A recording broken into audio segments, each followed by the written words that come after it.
everyone, welcome to KTV Telugu. గులాబీ దండుపై పోలీసులు focus పెట్టారు. అధికారంలో ఉన్నప్పుడు చేసిన అక్రమాల చిట్టా ఇప్పుడు విప్పుతున్నారు. ఎవరిని వదిలిపెట్టకూడదని నిర్ణయించుకున్న రేవంత్ ప్రభుత్వం అక్రమాలను ఒక్కొక్కటిగా బయటకు తీస్తోంది.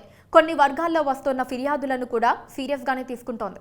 కేసీఆర్ 10 ఏళ్ల పాలనలో గులాబీ పార్టీ నేతలు చాలా మంది భూ కబ్జాలకు పాల్పడ్డారనే ఆరోపణలున్నాయి. కొన్ని నియోజకవర్గాల్లో అయితే మంత్రులు, ఎమ్మెల్యేలు చెరువులను, కుంటలను కూడా వదిలిపెట్టలేదు.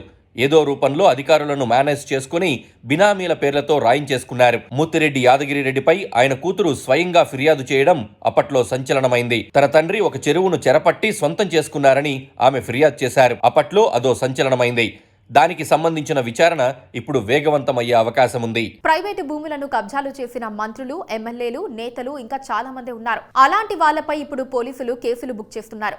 మాజీ మంత్రులను కూడా వదిలిపెట్టకూడదని నిర్ణయించుకున్నారు. మాజీ మంత్రి మల్లారెడ్డి పైన శామీర్పేట పోలీసులు ఇప్పటికే ఇలాంటి కేసు నమోదు చేశారు. శామీర్పేటలో మల్లారెడ్డి ఏకంగా 40 ఎకరాలను కబ్జా చేసి సొంతం చేసుకున్నారనే ఆరోపణలు ఎదుర్కొంటున్నారు. భూ యజమానులు ఇచ్చిన ఫిర్యాదుల ఆధారంగానే పోలీసులు కేసు నమోదు చేశారు. ఇక బంజారాహిల్స్ రోడ్ నంబర్ 3లో 2152 చదరపు మీటర్ల స్థలాన్ని పాలేరు మాజీ ఎమ్మెల్యే కందాల ఉపేందర్ రెడ్డి కబ్జా చేశారని పోలీసులు కేసు నమోదు చేశారు. ఎమ్మెల్యే కబ్జా చేసిన స్థలం ప్రభుత్వానిదేనట.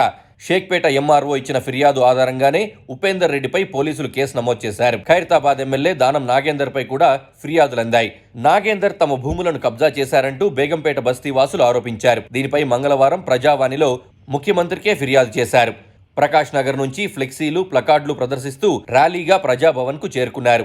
దివంగత నేత వైఎస్ రాజశేఖర రెడ్డి హయాంలో ఆ భూమిని తాము కష్టపడి కొనుక్కున్నామని, ఇప్పుడు ఆ భూమి నుంచి తమను వెళ్లగొట్టేందుకు ప్రయత్నిస్తున్నారని ఆరోపించారు. తమ భూమిలో కట్టుకున్న ఇళ్లను కూలగొట్టేస్తామని బెదిరిస్తున్నారంటూ బాధితులు కొందరు కన్నీటి పర్యంతమయ్యారు. దానిపై ఇంకా విచారణ ప్రారంభం కావాల్సింది. హైదరాబాద్ పరిసరాల్లో ఉన్న ప్రభుత్వ భూములు, ప్రైవేటు భూములతో పాటు ప్రైవేటు వ్యక్తులతో వివాదాల్లో ఉన్న ప్రభుత్వ భూములను బీఆర్ఎస్ నేతలు కబ్జా చేశారన్న ఆరోపణలు ఉన్నాయి.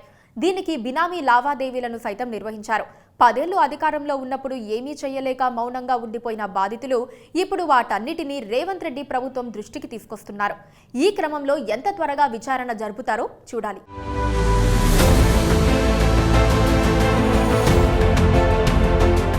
సో చూసారు కదా వ్యూవర్స్, ఇలాంటి మరిన్ని అప్డేట్స్ కోసం కేటీవీ తెలుగుని సబ్స్క్రైబ్ చేసుకోండి. ఈ వీడియోని లైక్ చేయండి, షేర్ చేయండి, మీ అభిప్రాయాన్ని కామెంట్ చేయడం మర్చిపోకండి. Please subscribe to KTV Telugu. KTV Telugu. KTV